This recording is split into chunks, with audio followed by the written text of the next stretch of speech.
Good morning, my dear students. This is class 4th, subject Social Studies, chapter number 3 of term 3. Chapter name is The Birth of Our Constitution, and this is summary lecture of this chapter. Subtopic or points to be covered in this chapter are: we will learn about Constitution, its characteristics, aim and goal of Constitution,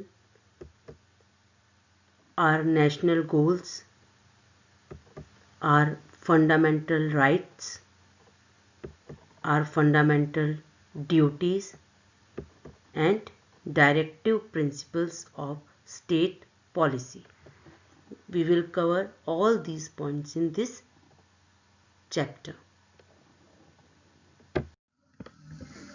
When India gained freedom nearly after a long period of over 150 years, the first task before our leaders was to set up stable government.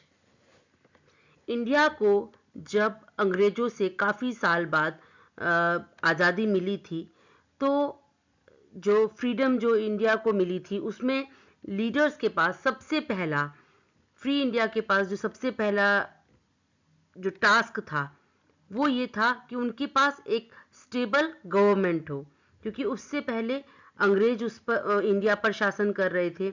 लेकिन जब India free हुआ तो एक stable government की ज़रूरत सबसे पहले India के सामने आई। कैरेक्टरिस्टिक्स, अब हमारे कॉन्स्टिट्यूशंस के मेन फीचर्स या मेन कैरेक्टरिस्टिक्स क्या थे? India is one of the largest country in the world. Democracy means the government is of the people. हमारी इंडिया वर्ल्ड में एक बहुत बड़ी कंट्री है। डेमोक्रेसी का मतलब होता है लोगों के द्वारा लोगों के लिए ही गवर्नमेंट बनाना। डेमोक्रेसी में लोग बाग जो आम जनता होती है वो अपने बीच में से ही अपने चुने हुए अपने लोगों को चुनती है और वो ही लोग अपनी गवर्नमेंट बनाते हैं, जिन्हें आम जनता चुनती है। To govern such a large country efficiently, a proper set of rules are required, so constitution was framed. इतनी बड़ी कंट्री हमारी जो कंट्री है इंडिया, वो इतनी बड़ी कंट्री है और इसे अच्छी तरह से चलाने के लिए, प्रॉपर तरह से चलाने के लिए एक सेट ऑफ रूल्स, मतलब एक रूल्स जिससे कि सभी लोगों के लिए लागू किया जा सके, उसकी जरूरत पड़ी। इसीलिए हमारे कॉन्स्टिट्यूशन को बनाया गया। The constitution is a detailed and legal document. Constitution हमारे जो कॉन्स्टिट्यूशन है उसमें वो एक लीगल डॉक्यूमेंट है जिसमें कि हमारी कंट्री में जो भी रूल्स रेगुलेशन और भी जो चीज़ें हैं वो पूरी अच्छी तरह डिटेल में दी गई हैं। Aim. The main aim of the Constitution was to set up a system on the principles of democracy, socialism, secularism, and republicanism set by the framers of the Constitution Drafting Committee. Main M जो था हमारे constitution का वो ये था कि हम एक प्रिंसिपल बनाए ताकि हमारी कंट्री में डेमोक्रेसी, सोशलिज्म, सेक्युलरिज्म, रिपब्लिकज्म रहे, जो कि एक ड्राफ्टिंग कमेटी थी जिसने पूरा कॉन्स्टिट्यूशन फ्रेम किया था, कॉन्स्टिट्यूशन बनाया था, उनके द्वारा सेट किए गए थे। इनके बारे में हम अब आगे और डिटेल में पढ़ेंगे। आर नेशनल गोल्स, हमारे नेशनल गोल क्या है? डेमोक्रेसी, सबसे पहला गोल है, वो है डेमोक्रेसी।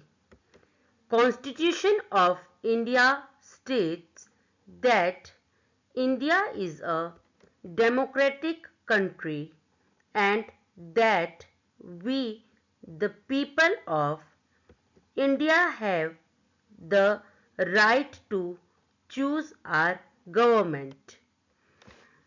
सबसे पहले तो डेमोक्रेसी, डेमोक्रेसी का मतलब ये होता है कि हमारा जो कॉन्स्टिट्यूशन है वो ये कहता है कि इंडिया एक डेमोक्रेटिक कंट्री है। इसका मतलब ये है कि यहाँ के लोगों को अपनी गवर्नमेंट चूज करने का अधिकार है। मतलब हम जो इलेक्शन होते हैं, जब भी हम इलेक्शन होते हैं तो जिसे भी हम वोट करना चाहते हैं, हम उस अपने चुने हुए लोगों में से उसे वोट कर सकते हैं। इसके लिए हमें कोई भी प्रेशराइज नहीं करेगा कि आप इसे वोट दे, इसे नहीं दे, हम जिसे चाहे उसे वोट दे सकते हैं। तो डेमोक्रेसी का मतलब होता है कि आपको अपनी गवर्नमेंट चुनने का पूरा पूरा राइट है। Socialism, the Indian constitution is framed under the framework of socialism. हमारे कॉन्स्टिट्यूशन में, इंडिया के कॉन्स्टिट्यूशन में सोशलिज्म भी एक मेन गोल है। Socialism means that all the people in the country will be treat equal. Socialism का मतलब होता है कि हमारी कंट्री के सभी लोग इक्वल ट्रीट किए जाएंगे, उनमें कोई भी अंतर नहीं है। जो भी है, चाहे अमीर गरीब, किसी भी कास्ट को, किसी भी रिलीजन को मारने वाले सभी एक हैं।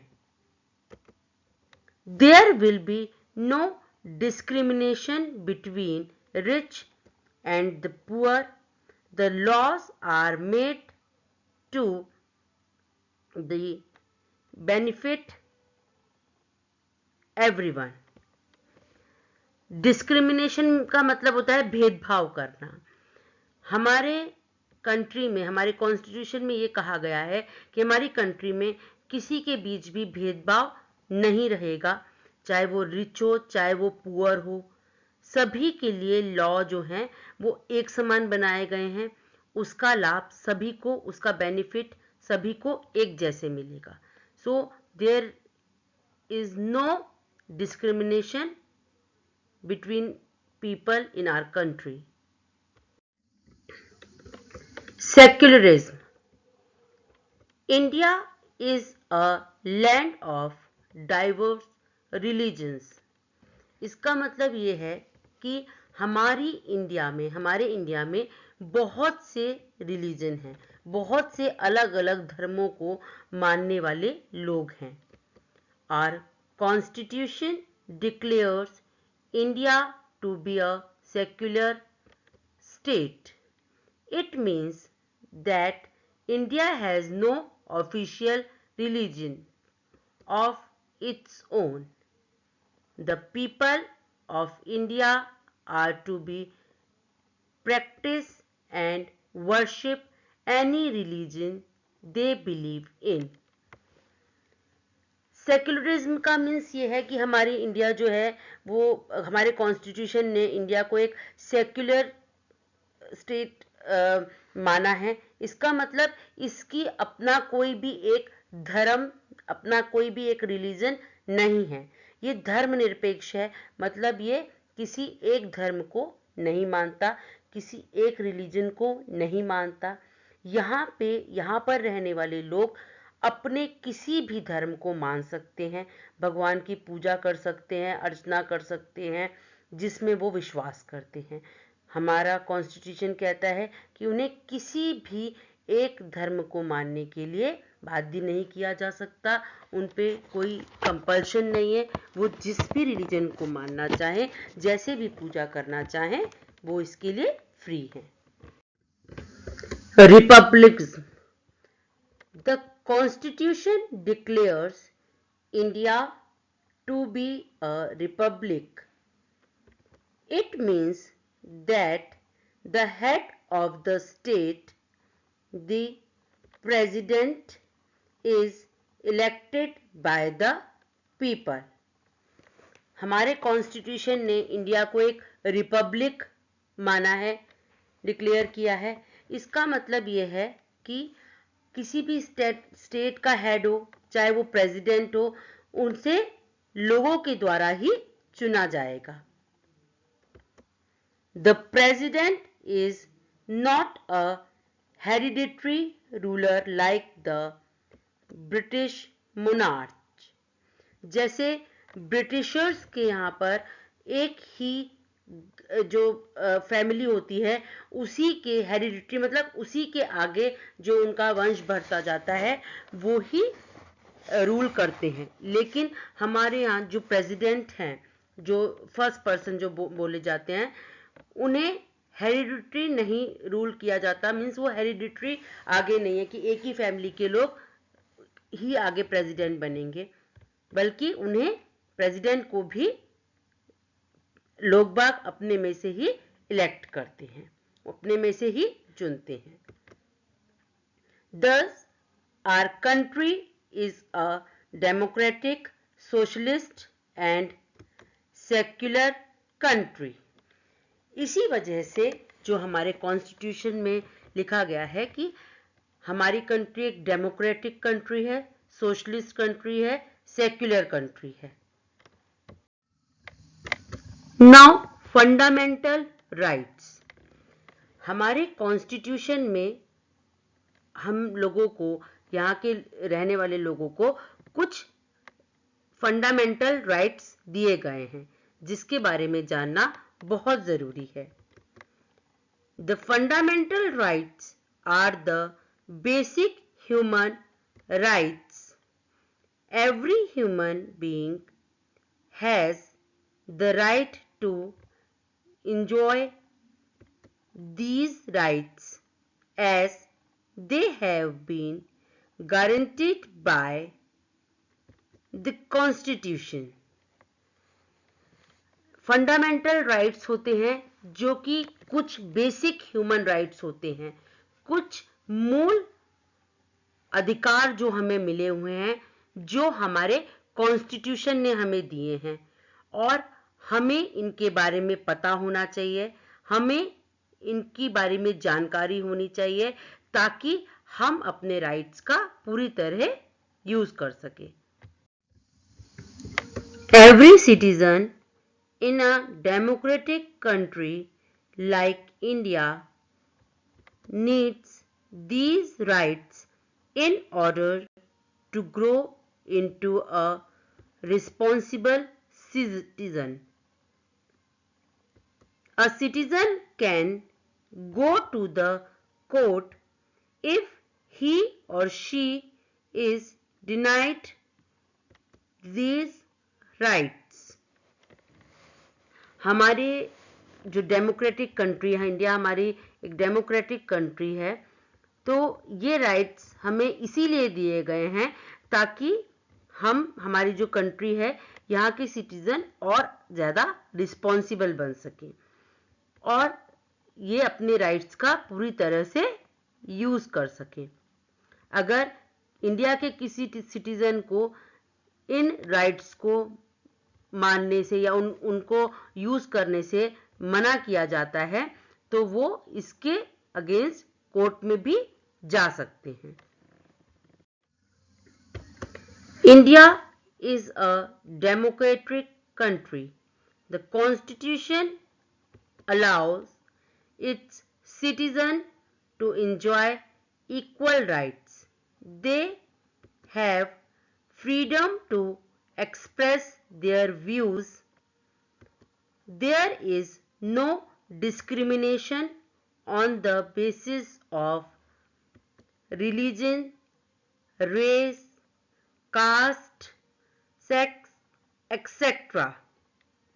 Everybody is equal in the eyes of the law and the practice of untouchability is punishable.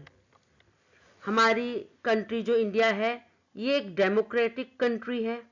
यहाँ पर कॉन्स्टिट्यूशन ये अलाउ करता है कि यहाँ सभी जो सिटीजन हैं उनके इक्वल राइट्स हैं, उनके सभी के अधिकार समान हैं.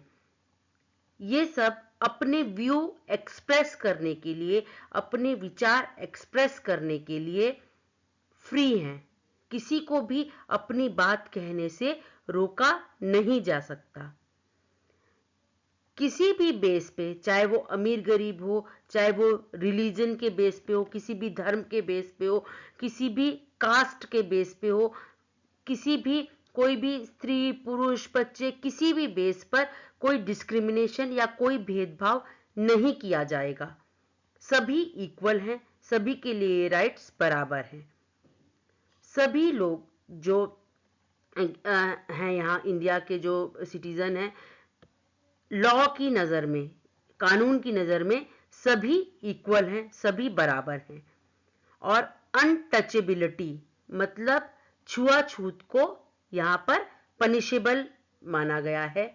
अगर कोई किसी को टच करने पे अगर कुछ भी मना करता है या कोई भी भेदभाव करता है, कि जैसे पहले हुआ करता था कि जो जाति के आधार पर या धर्म के आधार पर किसी को छोटा बड़ा कहा जाता था और उन्हें छुआ नहीं जाता था. अगर अब ऐसा कोई किसी के साथ करता है तो ये पनिशेबल है. Fundamental rights in the constitution of India are as follow. जो हमारे कॉन्स्टिट्यूशन में फंडामेंटल राइट्स हैं इंडिया में, वो ऐसे हैं. राइट्स टू इक्वलिटी, सभी समान हैं, कोई छोटा कोई बड़ा नहीं है. राइट टू फ्रीडम, सभी को अपने व्यूज अपनी बात कहने की पूरी आजादी है. राइट अगेंस्ट एक्सप्लॉयटेशन, आप किसी को भी एक्सप्लॉइट नहीं कर सकते, किसी को भी उसके मन के विरुद्ध काम नहीं करवा सकते. Right to freedom of religion, हमें सब जो भी सिटीजन है यहाँ के, उन्हें ये फ्रीडम है कि वो किसी भी रिलीजन को, किसी भी धर्म को मान सकते हैं. कल्चरल एंड एजुकेशनल राइट्स, इसका मीन्स ये है कि यहाँ के सिटीजन अपनी बेसिक एजुकेशन का उन्हें राइट है, उन्हें किसी भी कल्चर को मानने का राइट है. राइट टू कॉन्स्टिट्यूशनल रेमेडीज, इस राइट का, इस अधिकार का मतलब ये है कि अगर किसी भी अधिकार को उन्हें यूज करने से रोका जाता है तो इसके अगेंस्ट वो डायरेक्ट सुप्रीम कोर्ट में, हाई कोर्ट में अपील कर सकते हैं कि उनके जो फंडामेंटल राइट्स हैं उन्हें उसका उपयोग करने से, उन्हें यूज करने से उन्हें रोका जा रहा है, तो इसके अगेंस्ट वो डायरेक्ट कोर्ट के पास जा सकते हैं. राइट टू लाइफ, सभी को जीने का हक है.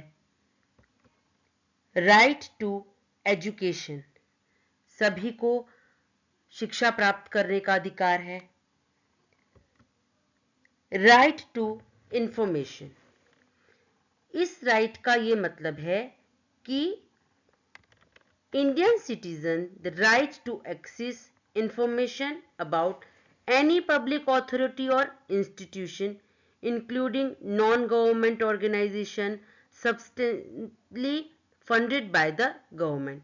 अगर कुछ भी गवर्नमेंट की कोई इंफॉर्मेशन है तो उन्हें पब्लिक नोटिस बोर्ड पे या उन्हें किसी तरह से भी ये इंफॉर्मेशन, ये जानकारी प्राप्त करने का पूरा पूरा अधिकार है।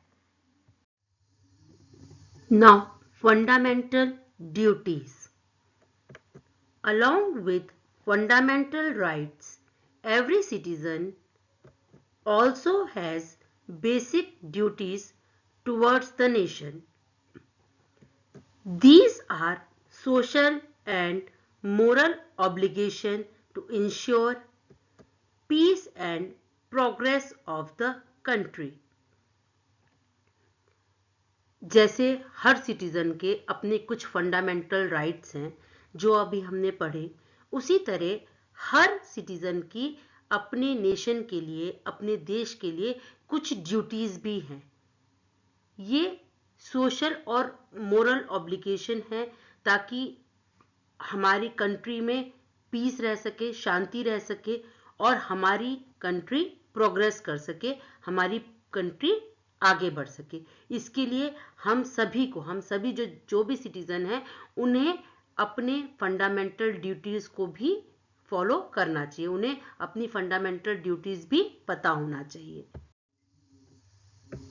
सम fundamental duties mentioned in the constitution of India. India के कॉन्स्टिट्यूशन में जो फंडामेंटल ड्यूटीज हैं, we should respect the constitution, the national flag and the national anthem. हमारी ये ड्यूटी है कि हमें अपने कॉन्स्टिट्यूशन की रिस्पेक्ट करनी चाहिए, अपनी नेशनल फ्लैग की रिस्पेक्ट करनी चाहिए, अपनी नेशनल एंथम की रिस्पेक्ट करनी चाहिए। इसकी रिस्पेक्ट करने के लिए कैसे, जो भी हमारी ड्यूटीज़ हैं उसे हमें पूरा करना चाहिए, जो हमें अपने राइट्स मिले हैं उसे हमें पता होना चाहिए।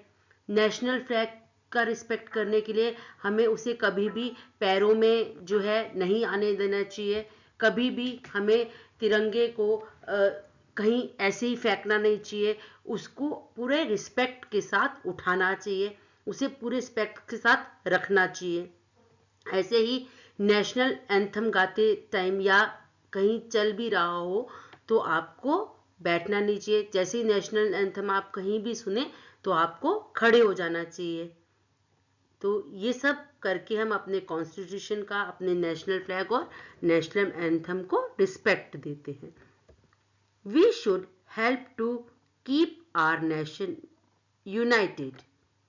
हमें अपने कंट्री को, अपने नेशन को, अपने देश को यूनाइटेड रखना है, उसे जोड़ के रखना है। ऐसा कोई भी काम नहीं करना चाहिए जिससे कि हमारे नेशन में, हमारे देश में, हमारे अपने कंट्री में कोई भी ऐसा काम हो जिससे कि उसकी अखंडता पर, उसकी किसी भी तरह से उसके ऊपर कोई आ जाए।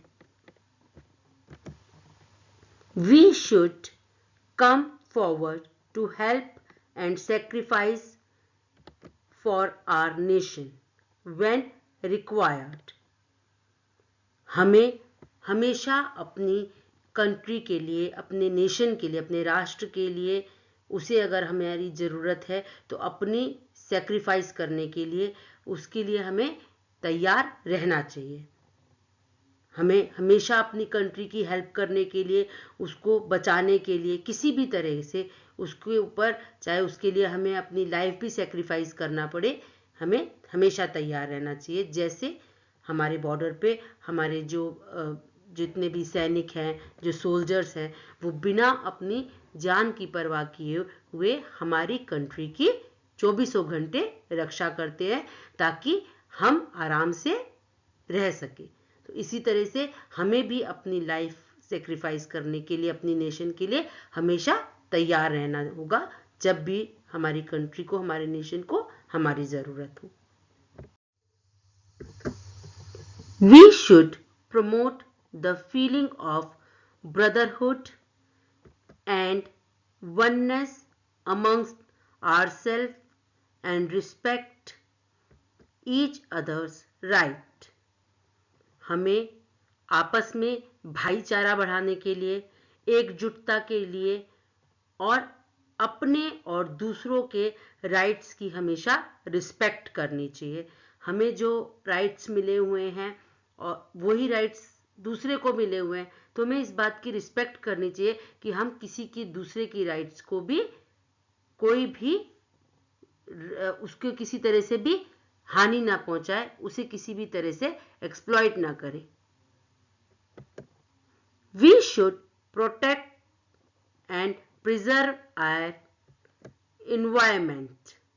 हमें ये हमारी ड्यूटी है कि हमें अपनी आसपास की इन्वायरमेंट को और उसे प्रोटेक्ट करना चाहिए, उसे प्रिजर्व करना चाहिए। हमें उसे कोई भी नुकसान नहीं पहुंचाना चाहिए, उसको बचाने की पूरी पूरी कोशिश करनी चाहिए। न उसे गंदा करना चाहिए, न उसे किसी भी तरह से खराब करना चाहिए। The fundamental duties make the people of India more responsible citizens. Fundamental duties जो हैं वो इंडिया के जो सिटीजन्स हैं उनको रिस्पॉन्सिबल बनाती हैं। जैसे आपको क्लास में अगर आपकी टीचर या मैम कोई ड्यूटीज़ असाइन करती हैं तो आप उसे बहुत अच्छे से रिस्पॉन्सिबल बन के उस टास्क को कंप्लीट करना चाहते हो। ऐसे ही यहाँ के सिटीजन्स को जब ये ड्यूटीज़ मिलती हैं तो वो और रिस्पॉन्सिबल बनते हैं। The fundamental duties help to. Fundamental duties जो सिटीजन्स को मिली हैं वो हमें ये जो फॉलोइंग पॉइंट्स जब मैं बता रही हूँ उसमें हेल्प करते हैं। Promote the feeling of patriotism in the citizens. Patriotism means होता है देशभक्ति। तो जब ये ड्यूटीज़ हमें मिलती हैं तो उससे हमारे अंदर देशभक्ति की भावना और ज़्यादा बढ़ती है। Follow a code of conduct. Code of conduct का मीन्स होता है किसी भी जगह के कोई रूल्स एंड रेगुलेशंस को फॉलो करना। जैसे आप स्कूल आते हो तो ये एक कोड ऑफ कंडक्ट की तरह ही है कि आपको टाइम पे स्कूल आना है, आपको यूनिफॉर्म में आना है, आपको डिसिप्लिन में रहना है, अपने से बड़ों की रिस्पेक्ट करनी है। तो ये सब लाइक कोड ऑफ कंडक्ट है। तो जो हमें ड्यूटीज़ मिली हुई हैं कॉन्स्टिट्यूशन की तरफ से, उससे हम कोड ऑफ कंडक्ट को फॉलो करने में हमें हेल्प मिलती है। Protect the unity of our country. हम अपनी देश की यूनिटी को प्रोटेक्ट करते हैं। जब सभी को एक जैसी ड्यूटीज़ मिली हैं, एक जैसे राइट्स मिले हैं, तो इससे हमारी देश की जो कंट्री की जो हमारी यूनिटी है वो और बढ़ती है। Promote the ideas of harmony. Harmony means होता है एक तरह से टुगेदरनेस, एक तरह से किसी चीज़ में एडजस्ट करना, सामंजस्य बिठाना। तो हम एक दूसरे के साथ अपने आप को एडजस्ट करते हैं, अपने एक दूसरे के साथ हम सेट होने की कोशिश करते हैं, एक दूसरे के साथ इकट्ठा बढ़ के चलने की कोशिश करते हैं। तो ये इस तरह से ड्यूटीज़ जो हैं फंडामेंटल ड्यूटीज़, ये इन सब चीज़ों में हेल्प करती है। Directive principles of state policy. Directive principles are given as guidelines by the Constitution to the central and the state governments to follow. Directive principle of state policy का क्या means है? Directive principles वो principles हैं, वो guidelines हैं जो constitution ने, संविधान ने सेंट्रल गवर्नमेंट और स्टेट गवर्नमेंट को फॉलो करने के लिए दिए हैं। The government must provide proper living conditions to its people. Government को अपने लोगों के लिए रहने के लिए, उन्हें जीने के लिए प्रॉपर लिविंग कंडीशंस प्रोवाइड करानी चाहिए। जैसे जो भी बेसिक नीड है, रहने के लिए घर हो ढंग से, प्रॉपर पीने के लिए पानी हो, सड़कें ठीक से हों, कोई जितना हो सके गंदगी ना हो सके। तो इस तरह से जो भी बेटर लिविंग कंडीशंस हैं गवर्नमेंट को वो प्रोवाइड करानी चाहिए। The government must ensure that the poor people are not exploited by the rich. Government को ये भी इंश्योर करना चाहिए कि जो गरीब लोग हैं उनका शोषण नहीं हो रहा, उन्हें अमीर लोगों के द्वारा तंग नहीं किया जा रहा। Every child should go to school and children up to the age of 14 years be given free and compulsory education.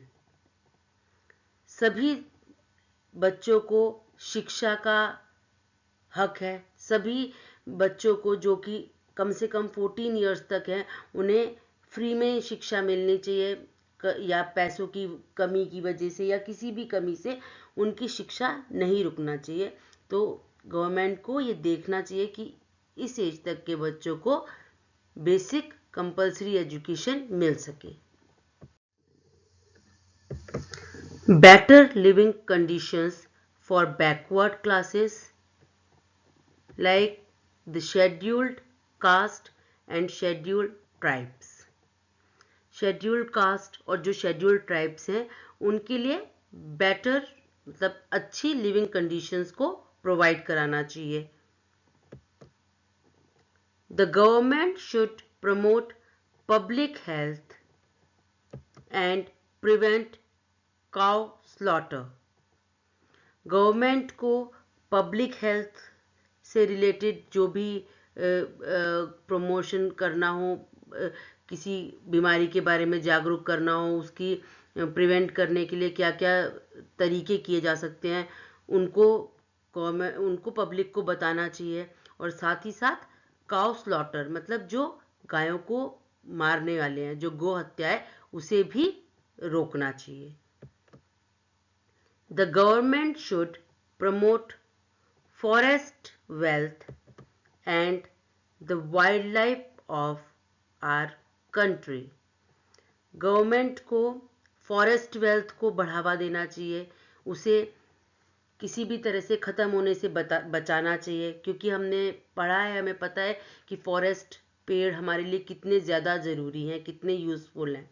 और इसके साथ साथ ही अपनी वाइल्ड लाइफ को भी हमें उनको बचाने के लिए सारे जितने भी तरीके हैं उसे अपनाना चाहिए। Cottage industries should also be promoted. Cottage industries को भी बढ़ावा मिलना चाहिए। Ancient monuments need to be protected. जो हमारे एंशियंट मॉन्यूमेंट्स हैं, मतलब जो हमारे बहुत पूर्वजों के जो मॉन्यूमेंट्स हैं, स्मारक हैं, जो उन्हें भी प्रोटेक्ट किया जाना चाहिए। तो ये सभी चीज़ें ऐसी हैं जो कि कॉन्स्टिट्यूशन ने स्टेट गवर्नमेंट और सेंट्रल गवर्नमेंट को करने के लिए कही हुई हैं। Do you know directive principles have been taken from the Irish और आयरलैंड कॉन्स्टिट्यूशन। डायरेक्टिव प्रिंसिपल्स जो हमारे कॉन्स्टिट्यूशन में दिए गए हैं वो हमारे कॉन्स्टिट्यूशन में आयरिश कॉन्स्टिट्यूशन से लिए गए हैं। Now homework solution. Question number 1, what is a constitution?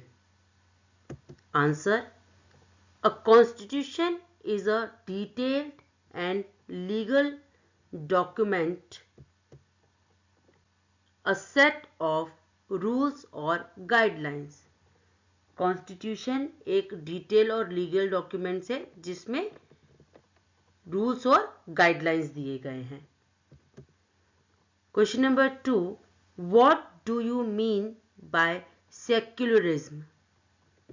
Answer, secularism means a state has no official religion of its own. The people are free to practice and worship any religion. Secularism means होता है कि किसी भी state का कोई भी official religion नहीं है, उसके लिए सभी रिलीजन एक जैसे हैं, वो किसी भी रिलीजन के अकॉर्डिंग कोई डिस्क्रिमिनेशन, कोई भेदभाव नहीं कर सकता। लोग अपने किसी भी रिलीजन को मानने के लिए, कहीं भी पूजा अर्चना करने के लिए फ्री हैं। Question number 3, highlight our national goals. Our country is a democratic, socialist, secular and republic country. These are our national goals. Question number 4, why are fundamental rights are important? And answer is, the fundamental rights are basic human rights. Every citizen in a democratic country like India needs these rights in order to grow into a responsible citizen. Fundamental rights basic human rights हैं और हर citizen को, democratic country में हर citizen को ये right लेने का पूरा हक है, ताकि वो रिस्पॉन्सिबल बन सके और अपनी लाइफ को अच्छे से जी सके। Now on the basis of today's lecture, today's homework. Question number 4, what is the significance of fundamental duties? Fundamental duties क्यों जरूरी हैं, क्या इनका सिग्निफिकेंस है? Question number 5, what are the directive principles of the state policy? आपको जो directive principles, state policy की जो डायरेक्टिव प्रिंसिपल्स बताए हैं वो आपको लिखने हैं। So these are the question, you have to write the answer of these questions. So that's all for today. Take care. Goodbye.